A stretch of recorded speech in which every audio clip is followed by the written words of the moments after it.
So, hello and welcome to the podcast. I am your host, Erica Webb. This is SelfKind, a podcast for the highly sensitive people of the world. Because, being highly sensitive can be a really tricky thing to navigate in a very noisy, very busy world. And today I am really excited to be joined by another highly sensitive person, Georgie Druckmann. Thank you so much for being with us. Georgie is Oh, a thank you. doula, and we're going to talk a little bit more about what that means in a minute. But welcome, Georgie. Sorry, I cut you off. No, I'm just so excited to be here. Thank you so much for having me, lovely. It's honestly, it's like feels so wonderful to be chatting to you whilst I'm like really continuing this like journey of discovering the HSP, which I find hilarious when I say. My eldest son orders a HSP from the school canteen every Friday, and I'm like, different kind of HSP, right? Um, Yeah, I love love it. that. So, what I thought we would start with, Georgie, I'll tell everybody a little bit about how we've kind of crossed paths and then I'll get you Mm. to introduce yourself. But Georgie actually reached out to me on Instagram, sent me a DM, let me know she was listening to the podcast, and told me that she had, not that long ago really discovered that she's a highly sensitive person and how validating and transformative that recognition has been for her. And I sort of was like, do you want to talk about it on the podcast? And she was like, yes, that would be great. But I also wanted to bring Georgie on because of the work that she does. She's a doula, which she'll tell us a little bit about.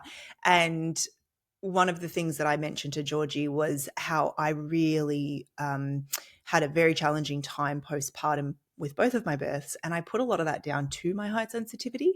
And so I wanted to talk to Georgie also about how what she does as a doula and what she's learned as a doula and as a mother herself, what we can kind of take from that as highly sensitive people, regardless of whether we're postpartum right now, whether we've had children in the past, or whether we're kind of just like nurturing maybe even our inner child, um, how we can take that into our life now, regardless of that stage, to really nurture ourselves and nurture our sensitivity. So I have a feeling this is going to be a big kind of roaming conversation. But first, Georgie, do you want to just tell us a little bit more about yourself and then we'll dive into some of that? Sure can. So I'm Georgie. I'm a mama to one kiddo. His name is Huxley. And I am a postpartum doula living in Naarm, Melbourne. I live with my partner, Jed. Um, I began my doula journey as a birth doula before I had my son. And whilst I was doing my third birth, student birth, I fell pregnant myself and then found the world of doula. Raised by a single mama with a sister in Brizzy, but I've been here for almost 20 years. And I work for myself as a doula, but also a house cleaner. I just decided to like work something out that I could do for myself that works in with doula work and motherhood, and have found it really quite calming, just being quiet and like physical as part of the day. And that is me. And I'm Love it. also a highly sensitive person. Yes. And it's interesting, it's not uncommon for us highly sensitive people to find things that we can do for ourselves like that kind of Mm. work setup that allows us to have that quiet space, kind of make our own timetable. Um, how has that been for you? Was that sort of new, or had you been doing kind of different work prior to doing this? Yeah, I was in hospitality for my entire adult year life. So the opposite of like lots of people, lots of sounds, doing lots of stuff. Um, but I never thought at the time that it was as overwhelming as it might have actually been. Coinciding with that, since I was 18, I've had anxiety and in that panic attacks. And most of the time they would occur at work. Hmm. So I Interesting. don't think I actually like, because I absolutely love people. I love being around people. I had probably more of the extroverted side of a HSP. So I didn't, that overrode me kind of even considering the fact that actually that was all quite overwhelming as well. Hence why I had a lot of panic attacks at work, potentially. Yeah, that's Um, really interesting. yeah, and really basic to having this conversation with you now. I'm only kind of, that's really sinking in. Um, and then I found the doula world and sort of studied to be doula while I was still in hospital. Had my son, and then realized that they just didn't work hand in hand. And also, I didn't want to give in that space anymore. And so, just workshopped how I could like make life as a doula work and still earn like a bread and butter. Um, find cleaning really calming. Um, creating a calm space. So that was like I just put it out into the universe and ended up being able to do that as well. And it's so fabulous, like both for my mental health and for being a mum and for working in with my other work. Yeah, I love that. It is such a cool thing to be able to sort of ask the question of like what works with me and my way of wanting to be in the world and, within the family system that I want to kind of create and stuff like that. So that's really cool. I love that. Um, I think it's interesting too to consider the anxiety and the panic attacks that can pop up. Um, I am no stranger to panic attacks myself and have had a lot of anxiety over the years. And I think that it can be quite interesting in hindsight to try to put those pieces together as a highly sensitive person, because you can be extroverted as a highly sensitive person, as you've mentioned, and the world can still be overwhelming. And so trying to find the balance, I think, between that extroversion and sensory overwhelm is huge, which we might loop back around to at some point. I think that would be interesting to talk about. But let's talk a little bit about, how you've sort of like discovered, oh yeah, hang on, I might be a bit of a highly sensitive person. What was that process like for you? I was seeing a therapist um, and for my anxiety predominantly. Quite early on, this was a couple of years ago, she was just been listening to what I'd been sharing, and she said, "Have you heard of a highly sensitive person trait? Like it's actually a trait of," and I had no idea what she was talking about. And she said, I think this might be you." She said, "Do you feel comfortable? Would you like to explore this? Do the survey." And sure enough, I think like aside from the question about scary movies and something else that I wasn't. There were a couple. It was all me. I was like, wow, this is wild. She gave me that information, and I resonated with it, but I didn't dive into it. I think I was still very focused on my anxiety, and I hadn't yet, sort of intertwined them at all um, until this year. Oh my gosh, like really not that long ago, I came across an episode on the Imperfect podcast, and the little snippet was ADHD and HSP. And my partner, he let me share this with permission, has ADHD. So I was like, I'm so intrigued. Listened to that episode, and it was it was massive in so many ways, because it was massive for us as a couple, because I was then seeing how my HSP and his ADHD was actually this cause of real miscommunication or made tension moments even harder, but I could understand them now. And then after that, then I was like, it just ignited my like desire to learn about the high sensitivity sensory, traits. And then after that, I was just like, give me books, give me podcasts, like Googling as much as I could find, and just really wanting to like, I just felt so seen. And when I was, all the reading I've done, all of the things, the small things that they describe are part of a HSP, I was just, it was mind blowing, really, honestly. Yeah. From the big stuff um, to things like, the emotional sensitivity and physically feeling others' discomfort, to the like smaller details of like hangry, being hangry is a thing, or, finding nature.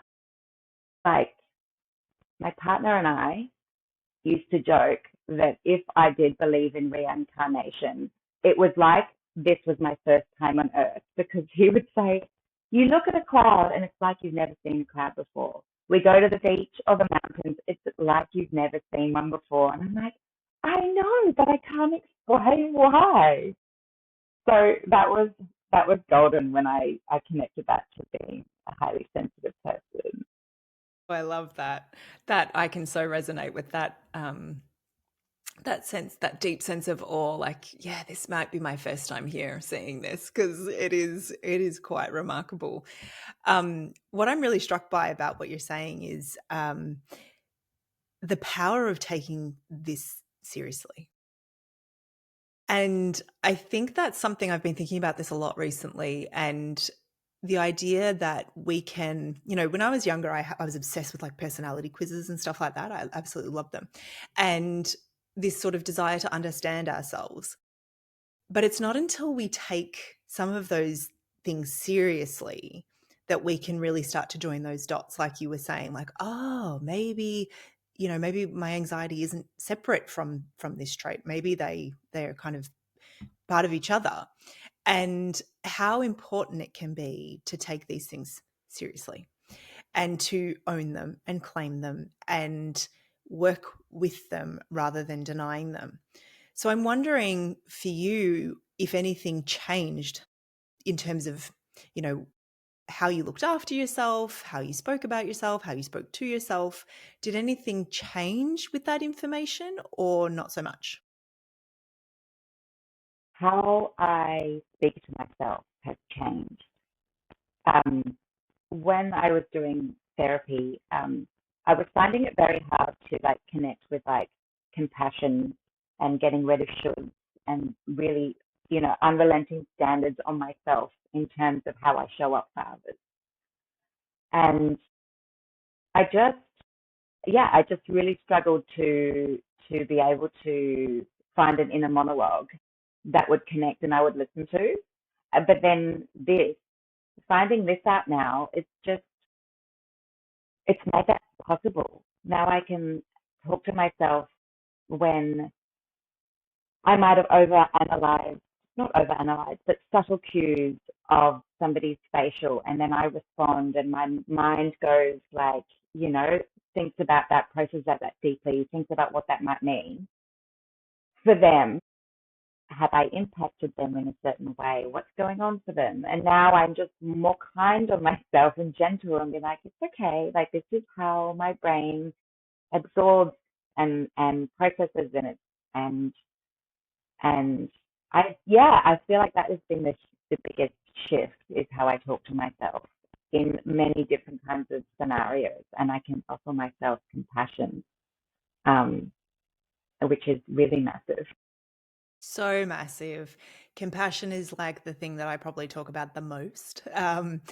Because for that reason, it changes everything when we can be compassionate towards ourselves. And so I love that you made that link of like, well, hang on, if this is who I am, if this is how I'm wired, then it's not fair, to put these expectations on myself that I'll be some other way. Um, so that is huge. That is really huge. I hope everybody kind of heard that and kind of let it sink in, because I will stay banging on about self-compassion until the last day that I can, because it really can change everything. So thank you for sharing that. Has there been anything that's been surprising for you about kind of diving into that trait for yourself?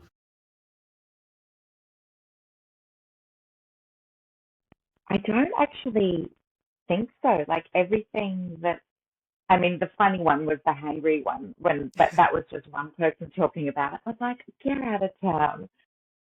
Oh, yes, actually. When it talks about that, um, highly sensitive people are more prone to be in a state of fight or flight, that that was surprising, and also like um, how, I don't know, it was. I felt relief, but then I felt like sadness. I felt a whole bunch of things because um, after becoming a mother, I didn't have panic attacks hardly at all. But instead, I felt like I was in a much more heightened sense of fight or flight, which absolutely is common and, for many people, not just HSP. But then when I discovered that, it just, for my body, it made more sense why my body feels like that. My brain might be like totally fine, but just this, it's exactly that. It felt like this undercurrent of fight or flight was always like just right there at the surface. So I found that piece of information. I still feel like I'm sitting with that piece of information and diving into that, but that was definitely a surprise, um, in a good way, but in a way that I'm still like workshopping and moving through, I reckon. Yeah, because that can be a tricky one to figure out what to do with. I think that's such an interesting point because that is true. If you have a sensitive anything, it's more susceptible to input. And, same with like the microphone that's in front of me. If I turn up the gain, it'll show that I'm talking too loudly. And it's not that there's anything wrong with the microphone, it's just that the gain's set really high. And so it's like that for us. Our nervous systems are set at this point where it's like everything seems important to this nervous system.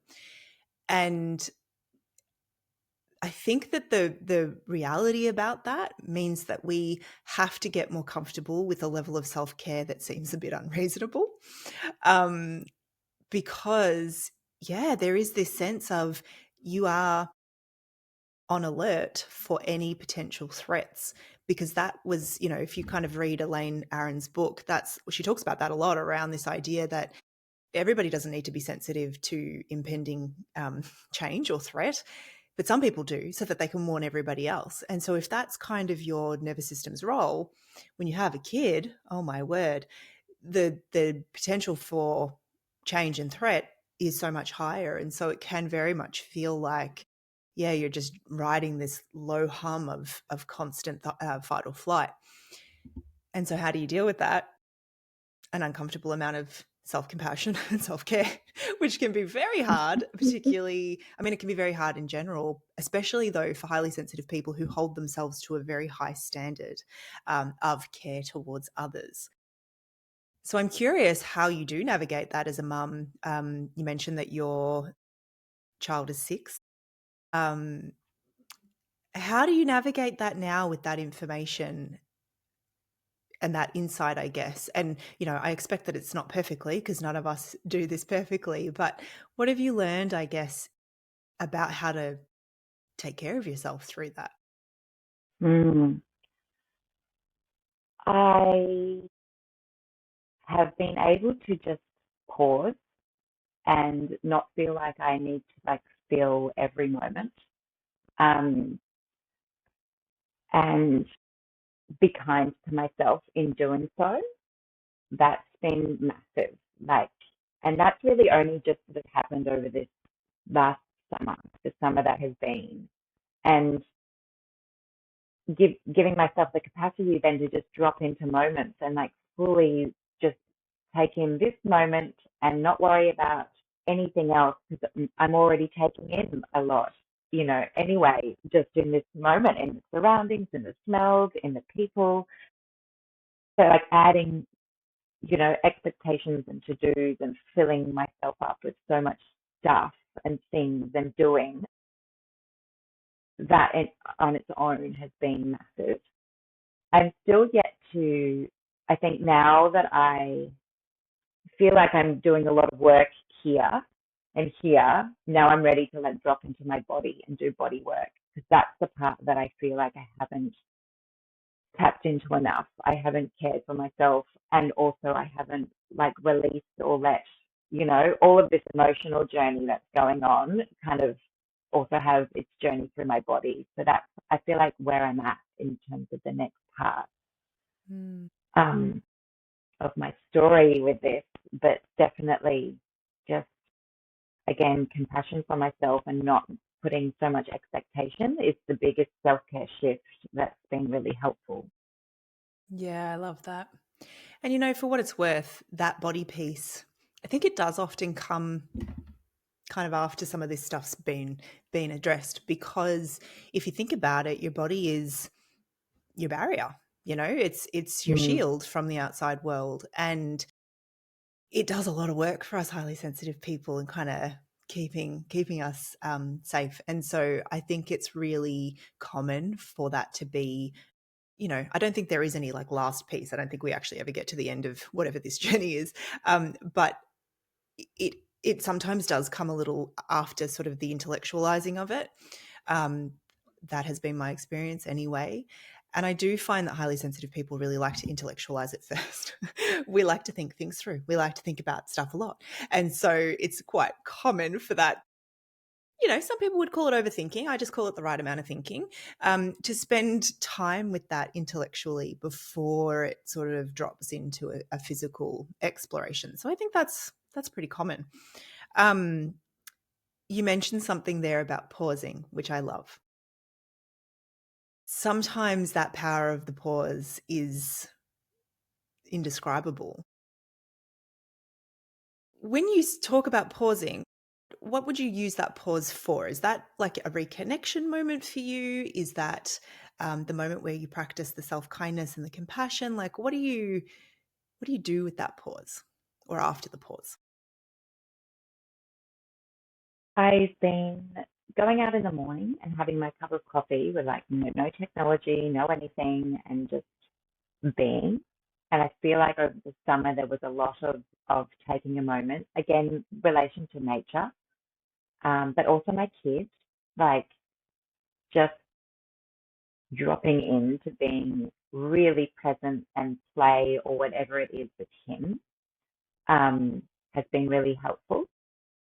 Um, but even in the quiet times, if I found like a window in between work to, you know, maybe pause and read. I wouldn't even like give myself just the time to read or do a simple Sudoku or literally just be outside and not doing anything. Like not for the purpose of taking the washing off the line or um just it's a lot of mindfulness in terms of not in terms of necessarily meditation, but in terms of just letting myself be in this moment. And if I try to like fill my brain with more, just to bring it back to, so if I ride everywhere, I don't drive a car.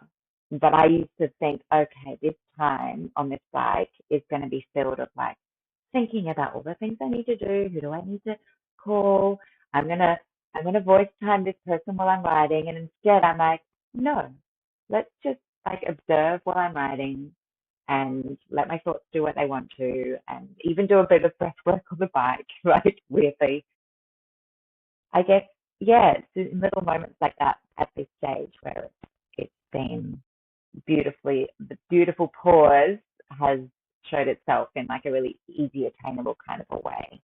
Mm, I love that. And it makes me think of the really important role that kind of quieter spaces have for highly sensitive people. I think sometimes we don't realize how much just constant noise and visual cues and all the things that happen when you have a sensitive system that's trying to take all of it in. Sometimes just, yeah, driving or riding with the radio off can be the kind of reset that you need. So I love that you brought that up. That's cool. So let's talk a little bit about your work. I was going to say, let's talk a little bit about being a highly sensitive mother, but I think it's all going to come together. So let's talk a little bit about your work as a doula. Some people might not know what that is. So do you want to just talk a little bit about what being a doula is, and then we'll talk about how being a highly sensitive person probably really helps in that area? Absolutely. So a doula is essentially a practical, emotional support person for either the birth space or postpartum.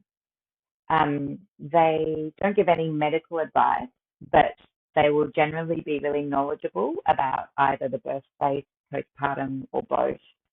And their sole focus is all about like nurturing and supporting either the birthing person or the parent in postpartum with, you know, deep listening, with either nutritious food, with practical support, birth, like physical support in the birth space, in so many facets. Their North Star is either the birthing person or the parent. A lot of people are like, oh, you must love babies, and that's why you want to be a doula. And no, like obviously they're beautiful little humans, but that doulas are there to support and nurture the people that are going through that by providing, you know, care in all those kinds of ways. And it is work that probably includes a lot of highly sensitive people, I would say, Yeah. just because of the nature of the work, you know, in the birth space. It's a lot about being really tuned in to, you know, nonverbal cues and subtleties that change in the space of birth.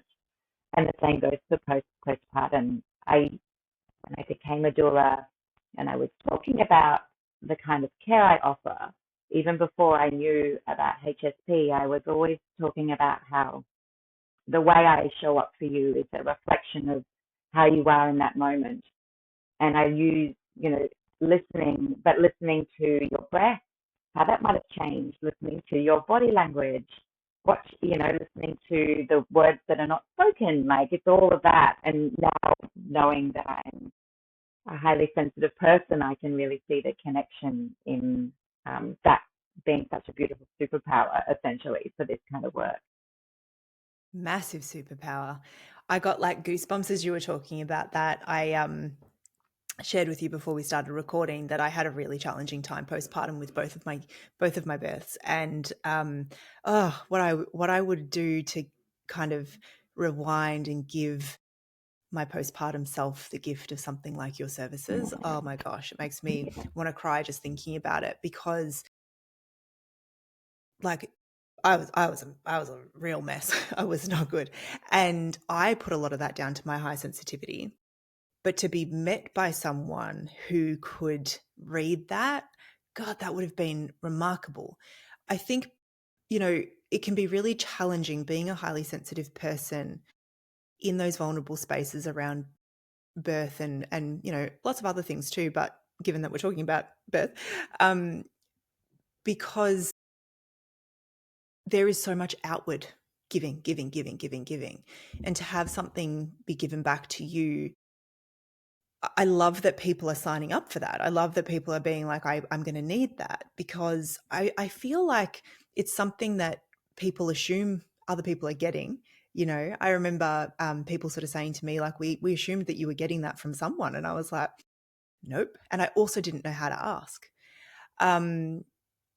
So I almost, there's so many different directions that I want to go off in. But what I would really love to know, because I know that the people listening to this aren't necessarily in the postpartum space, but if you are, you should definitely look Georgie up.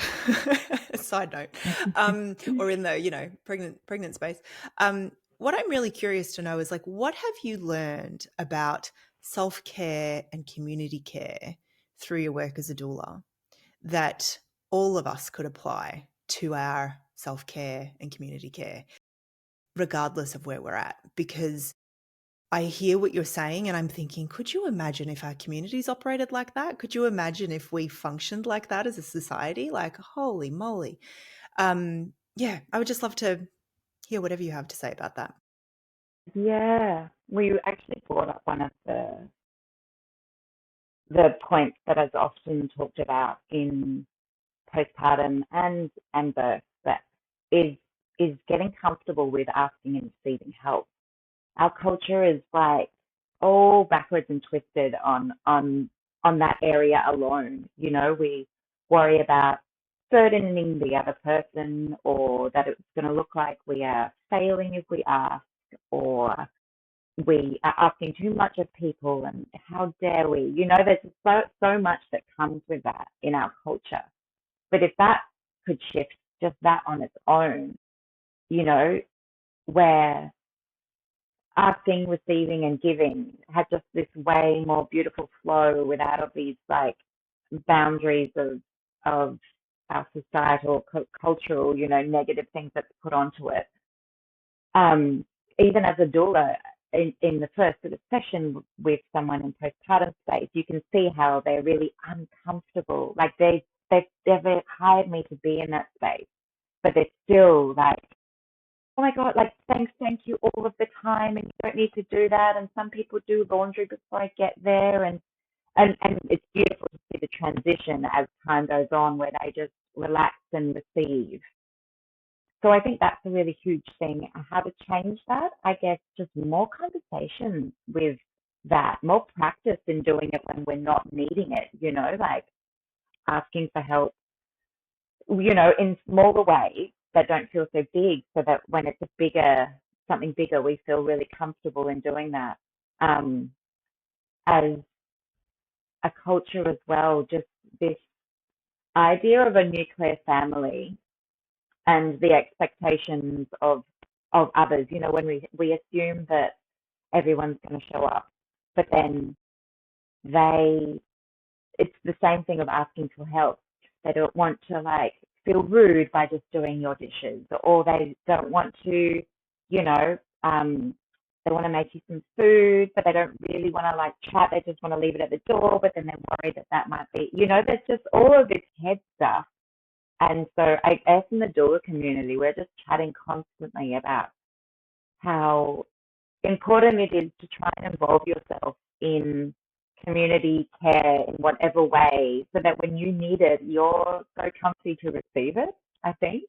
It doesn't have to just be in parenthood. It can be just with your street, with your neighbors, with your friends. Like if your friend is going through a rough time, you can show them care and support and drop them around food, or go over to your friend's house and clean their house together, and then they come to yours and you do it together, and you don't, no children involved. It might be that you need that support when you've had a breakup, when you're really sick. So I feel like that for me is two kind of big areas where I feel like if those things could shift in some way, you would feel a big difference in, how well we all feel. Many other cultures around the world, they have, big families that are really involved, and the care, there's probably not much like ask it. You need to ask, or it's all just sort of fluidly caring and supporting and backwards and forwards. But in our Western culture, it's not like that anymore. So it's a big kind of topic in the world of doulas about how we can shift that.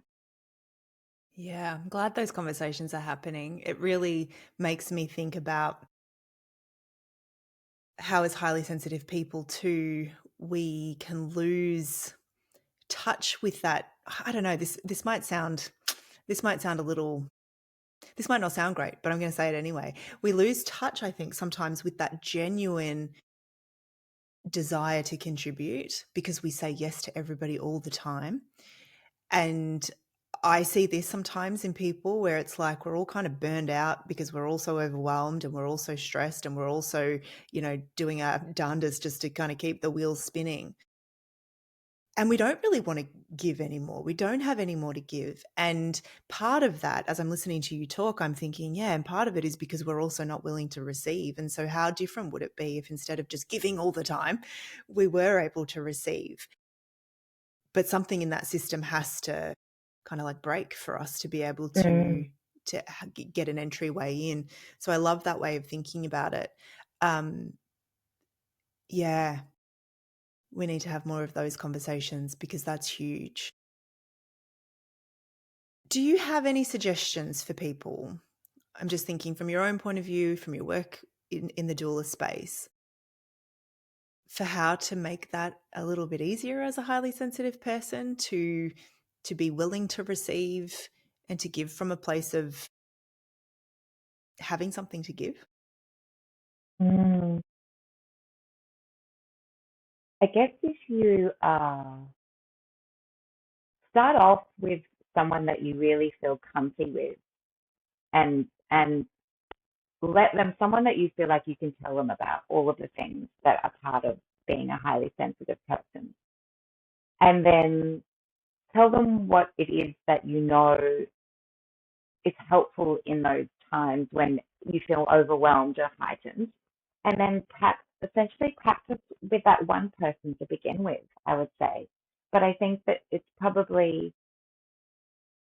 hard, but for me, I would feel like I would need to be able to share how that person can help me at the beginning to be able to then let them come into my space and not overwhelm me, you know, not be really attuned to what things I do find overwhelming or my senses find too much, so that they then can step into that space and really move and support without participating in more overwhelm, which then would make me go, okay, I tried it.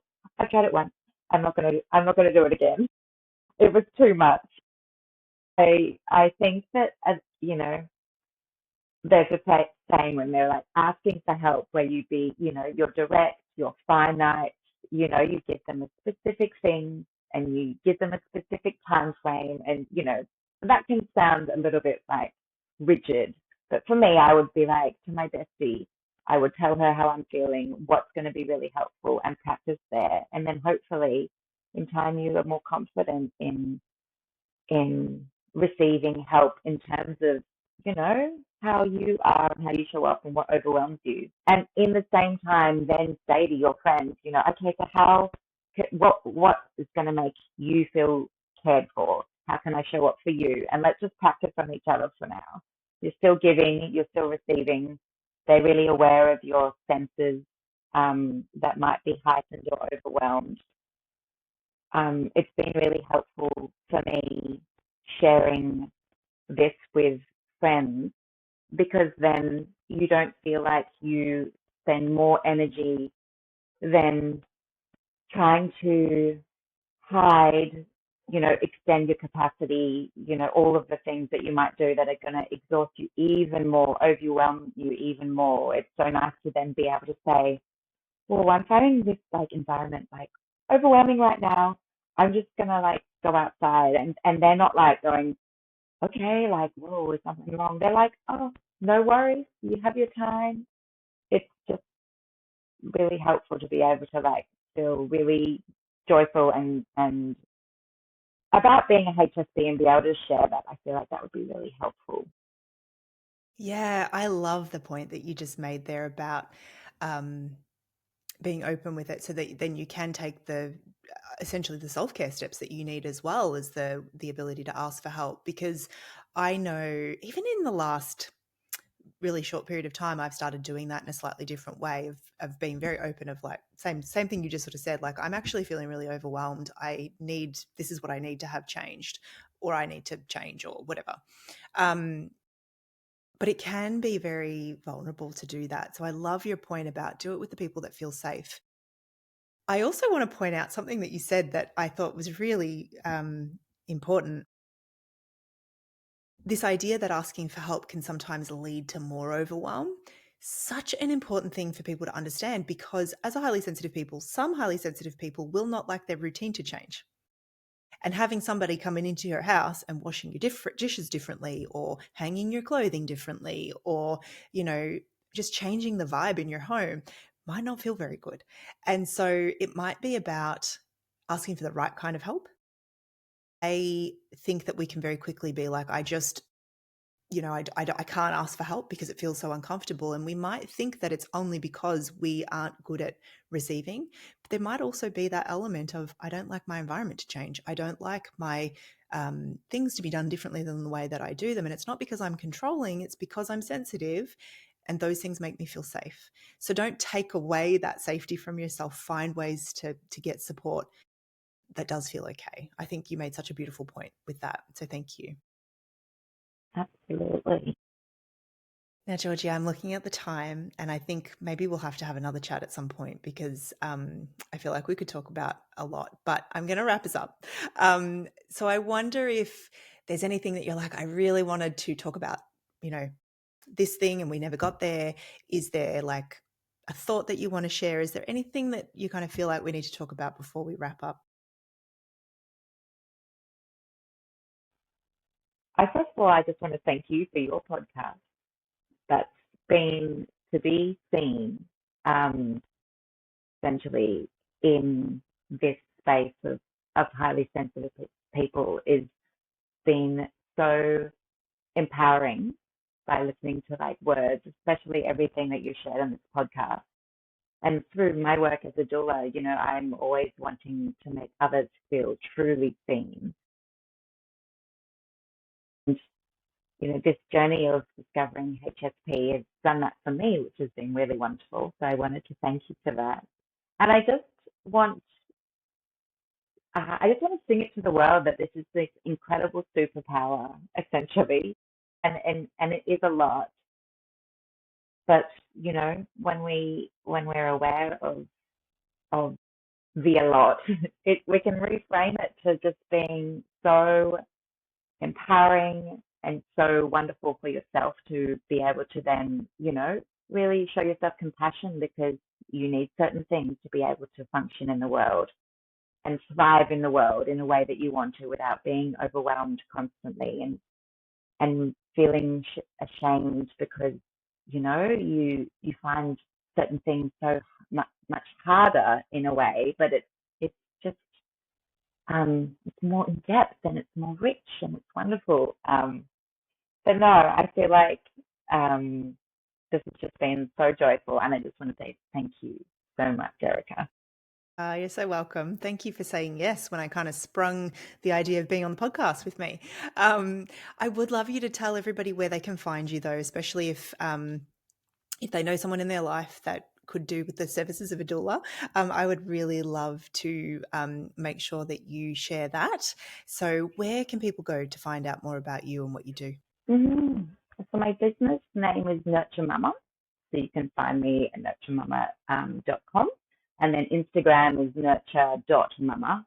But you can find me Nurture Mama on Instagram as well. They're sort of the two platforms. I'm quite present on Instagram, but I don't really use any other of the socials at this current state. And I service or support people in Melbourne in the northern suburbs and a little bit sort of around the edges. Yeah. Otherwise, I can do virtual postpartum preparation support as well. Awesome. Love that. Awesome. All right. I will make sure I put all of those links in the show notes as well. But thank you so very much for joining me. It's been an absolute pleasure. And for those of you listening, please do go and say hello to Georgie. Even if you don't need a postpartum doula, go and say hi. I'm sure she would extrovert HSP. She would love it. Absolutely. We'll chat all day. Thank you, Georgie. This has been great. Bye.